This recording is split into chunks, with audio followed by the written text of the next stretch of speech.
नमस्ते छ हजुर सम्पूर्णमा र मेरो नेक्स्ट वे मिडिया च्यानलमा स्वागत छ। धेरै समयपछि म उपस्थित भएको छु।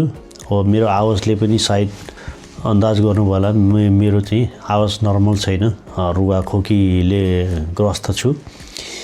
तैपनि धेरै समय भयो भिडियो चाहिँ अपलोड नगरेको, केही जानकारीहरू नदिएको भन्ने के अब भाइ बहिनीहरूबाट गुनासो आएको हुनाले मैले यो भिडियो ल्याउन चाहिँ प्रयास गरिरहेको छु। अहिलेको मकाउको स्थिति भनेको अलिकति एकदम सुस्त छ। यहाँको सरकारले नयाँ कोटा उपलब्ध गराएको छैन यो विदेशी कामदारको लागि।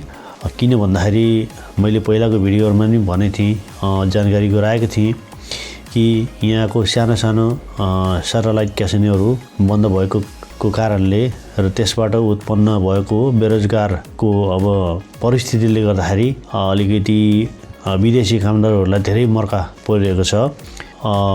नयाँ कोटा त अब दिएको छैन नै, तर यहाँ भएको अब विदेशीहरूलाई पनि अब उनीहरूको यो भिजा रिन्युअल भइरहेको छैन, घर पठाइरहेको छ।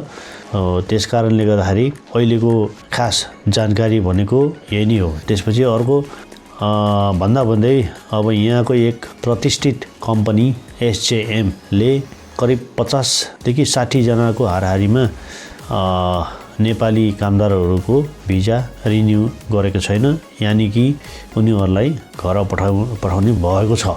त्यसपछि अब जति पनि मकाउ आउँदै हुनुहुन्छ या आउनेवाला छ, केही संख्यामा थोरै संख्यामा उहाँहरू चाहिँ यहाँ पहिलाको कुनै कम्पनीको एउटा स्टाफहरू भनौँ न, टिम मेम्बर्स अब घर गएको या रिन्यू नगरेको या रिजाइन गरेको हैन, यस्तो जुन हुन्छ नि, त्यसबाट उत्पन्न जुन खाली ठाउँ हुन्छ, त्यो खाली ठाउँ भर्नको लागि, त्यो पुरानो ठाउँमा भर्नको लागि मात्रै केही थोरै संख्यामा कामदारहरू ल्याइरहेको पनि छ। यदि अब ट्राई गर्न चाहनुहुन्छ भने अब म्यान पावर त त्यही हो, मैले भनिसकेको छु हैन। मकाउ पठाउने म्यान पावर अहिलेसम्म भनेको अब 2टा म्यान पावर छ, वर्ल्ड वाइड ह्युमन रिसोर्सेस र अर्को एकता इन्टरनेसनल। यहाँबाट चाहिँ प्रयास गर्नु होला। फोन गरेर हुँदैन, उड्दैन, किनभने त्यहाँ आवेदन गर्नेहरू यतिकै हुन्छ है, हजारौं हुन्छ। त्यही भएर अब फोन गरेर यताउति गरेर त्यो गर्नुभन्दा बरु सिधै जानुस् है। अब के अरे वर्ल्ड वाइड रातोपुलमा छ, त्यसपछि एकता यता सामुखुसीमा छ। यति भएपछि त्यहाँ गएर पत्ता लगाउन सक्नुहुनेछ। त्यसपछि अब यहाँ कतिपय भाइहरूले सोध्नुभएको छ कि अब म आउन सक्छु कि सक्दिनँ होला भनेर पनि सोध्नुहुन्छ। अब कस्तो मान्छे आउन सक्छ, कस्तो मान्छे आउन सक्दैन भन्नाले अब कुन फिल्डमा आउने हो हैन, कुन फिल्डमा आउन चाहनुहुन्छ। सेक्युरिटी फिल्डमा चाहनुहुन्छ भने अहिले हाइट बढी हेर्छ है, हाइटलाई प्रायोरिटी दिन्छ 5-8 देखि माथि है। अब त्योभन्दा मुनि पनि हुनसक्छ, तपाईँहरूको एक्सपिरियन्स राम्रो छ भने यताउति हैन, र त्यसपछि म्यान पावरसँग या पढाउने मान्छेसँग राम्रो लिङ्क छ यताउति भने उहाँहरूले पढाउन सक्नुहुन्छ। तर वास्तवमा अहिले अब हाइट चाहिँ नर्मल्ली 5-8 देखि माथि खोज्छ।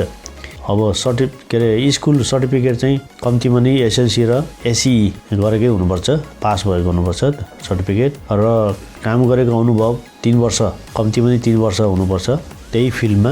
जस्तै सेक्युरिटीमा आउनुहुन्छ भने सेक्युरिटीमै काम गरेको त्यति अनुभव भएको कम्तीमा नै हुनु पर्यो हैन। सेक्युरिटीमा आउने तर अर्कै जब गरेको सर्टिफिकेटले हुँदैन। अब अर्कै जबमा आउनुहुन्छ भने अब हैन, रुम एटेन्डेन्ट, अब क्लिनर, अरू फुड एन्ड बेभरेज हैन, सर्भर, बेल बोय, यस्तो अब जुन फिल्डमा काम गरेको त्यही फिल्डमा अनुभव हुनु पर्यो। कहीँ अब विदेशमा गरेकोलाई अझै राम्रो हुन्छ, प्लस पोइन्ट हैन।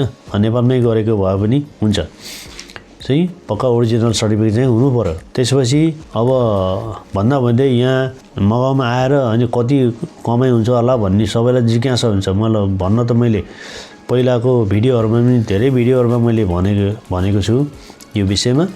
अब नर्मल अब सेक्युरिटीकै बारेमा भन्दाखेरि अब यदि सेक्युरिटी अब डाइरेक्ट कम्पनीमा आउनु भयो नि के राम्रो छ।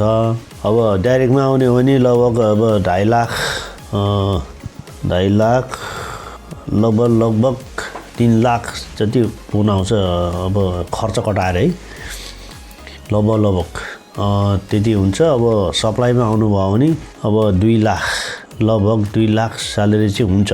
अब कहिलेकाहीँ तलमाथि हुन्छ, कति घन्टा काम गर्नुभएको हो होइन, कति छुट्टी लिनुभएको त्यसमा भर पर्छ। अनि त्यसपछि पब्लिक हलिडेहरूमा काम गर्नुभयो भने त्यसको पैसा एक्स्ट्रा दिन्छ फेरि होइन। जति छुट्टी लिनुभयो पैसा त्यति कम हुन्छ, छुट्टी कम भयो या लिँदै लिनुभयो भने पैसा धेरै हुन्छ।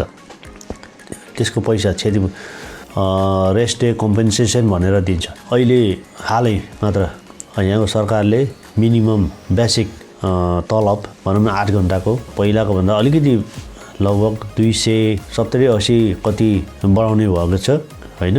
पहिला 7,072 पुगेको थियो भने अब त्यति थपेर 7,280 अब 300 होइन त्यस्तै समथिङ हुने भएको छ। अब यहाँ फेरि कतिपयलाई यहाँ कति खर्च हुन्छ होला यहाँ बस्नलाई खानलाई त्यो पनि हेरी छ है।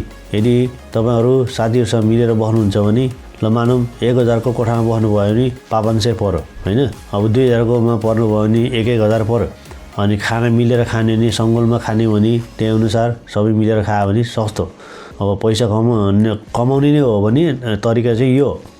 तर होइन म अब त्यसरी बस्न सक्दिनँ, म त सिङ्गलै बस्छु भन्ने हो भने अब एउटा सिङ्गल रुम लिनु पर्यो होइन, एक्लै बस्नु पर्यो होइन, खर्च सबै आफै गर्नु पर्यो। त्यसमा अलिकति खर्च बढी हुन्छ र अलिकति पैसा कमाउँछु भन्ने हिसाबले जाने हो भने मैले भने जस्तै साथीहरूसँग मिलेर ल कम्तीमा नि अब 1,000-2,000 को रुममा बस्नु भने 2जना मिलेर 1,000 तिर्ने। 1,000 भनेको धेरै सस्तो होइन, धेरै सस्तो। अब त्यो खाना यताउतिको लागि अब तपाईँहरूको पोस्ट हेरेर छ, कतिपय पोस्टहरूमा त्यही खाना पाइन्छ, फ्रीमा खाना पाइन्छ। त्यो लोकेसन पोस्ट हेरेर हुन्छ। कतिपय पोस्टहरूमा आफैले किनेर खानुपर्छ या त अब आफूले घरबाट पकाएर लिएर जानुपर्छ।